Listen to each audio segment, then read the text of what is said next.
thought for the day. Everything is hard before it gets easy. Welcome to 7 Minutes for Yourself. I'm Christina Aina, and I'm so glad you've joined me for what I believe will be 7 of the most enriching minutes of your day. Let's take this time to reconnect with ourselves and improve our well-being. In today's episode of 7 Minutes for Yourself, we discuss how to create a growth mindset. Have a listen. People with the growth mindset believe that intelligence or skill in any field can be developed through effort. Basically, they believe that anyone can nurture their abilities in anything. The inverse of the growth mindset is the fixed mindset. People with this one believe that intelligence and skill are innate. It's something that we're born with. We're either born gifted or not. There's no room for change.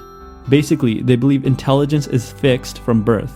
In this essay, we'll explore why the growth mindset is the better one and how we can develop it. So we talked a little about what the growth mindset is, the belief that intelligence and skill in any field can be developed.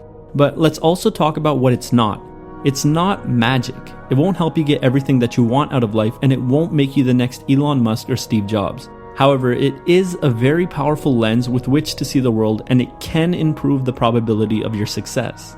All of us are a mixture of both the growth and fixed mindsets. In some areas of our lives, we operate with the growth mindset. In others, we operate with the fixed mindset. Because of this, I want you to think of both mindsets like a pair of glasses. Some people wear the growth glasses more often and others wear the fixed glasses more. But we all wear both in different situations in our lives. Although we should all strive to wear the growth ones much more than we wear the fixed ones. But why? Well, a lot of research seems to suggest that people with the growth mindset are more successful than people with the fixed mindset. For example, a study found that students who held a growth mindset were 3 times more likely to score in the top 20% on the test, while students with a fixed mindset were 4 times more likely to score in the bottom 20%. Another study found that when 7th graders participated in a growth mindset program, they were able to avoid a drop in grades which usually occurs in middle school. People with the growth mindset are much more resilient, which allows them to overcome challenging and difficult situations. Because they prioritize learning over failure, they're unafraid to take risks. They prioritize growing over stagnation. On the other hand, people with the fixed mindset don't want to challenge themselves because they believe talent and intelligence are fixed. They look at failure as an assault on who they are as a person. To them, lack of knowledge is an indicator of stupidity, and failure once means failure always. A person with the growth mindset believes that they're always in a state of flux and transformation. So they don't attach their identity to the results. Instead, they focus on the process of growing and learning. Few people will deny that the growth mindset seems to map nicely onto reality. We know that the brain can continue to learn until the day we die, thanks to the field of neuroscience. It also seems quite intuitive that people must work hard and persevere despite obstacles to end up being successful. So the growth mindset seems to be a much more accurate view of reality than the fixed mindset. People with the growth mindset are living in greater accordance with reality than people with the fixed mindset. They can make truer decisions, whereas a person with the fixed mindset lives in a greater state of delusion. What do I mean by this? Imagine 2 entrepreneurs. One has the growth mindset and one has the fixed mindset. They are both in the early stages of their entrepreneurial journey. Suddenly, they both encounter a roadblock and are forced to make a decision. The one with the fixed mindset sees the long and arduous journey ahead of her due to the roadblock. The journey is in the way of what matters to her, the result. She believes that entrepreneurship should come easy to those who are destined for it. She decides to quit. The one with the growth mindset sees the long and arduous journey ahead of her and smiles.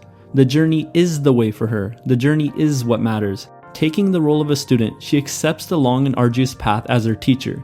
She will allow it to mold her into the person she needs to become to achieve the results she desires. She decides to persist. When we look at both of these examples, most of us would agree that the entrepreneur with the growth mindset has a greater understanding of reality. Her decision is truer. We know that things take time, effort, and strategy to achieve, but it's often difficult to put that kind of thinking into practice. So, how can we develop the growth mindset? The first key to developing a growth mindset is actually very simple. Understanding that it exists and that it's possible for the brain to change. Neuroscience has shown that our brains are not fixed and, in fact, they're very malleable. We can always grow and learn new skills. For example, a study found that taxicab drivers develop more gray matter in their brains to help them navigate more effectively in large cities. They also found that the amount of gray matter in their brains was correlated with the number of years that they had been working as a taxi driver. This suggests that the act of driving a taxi led to changes in their brains which allowed them to be more effective at their job.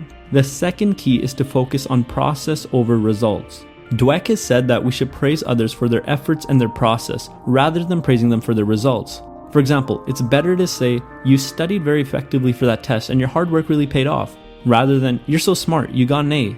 In the former example, we're focusing in on and praising the student's process, which is something that they can control. Hopefully, they'll learn to associate themselves and their results with that process.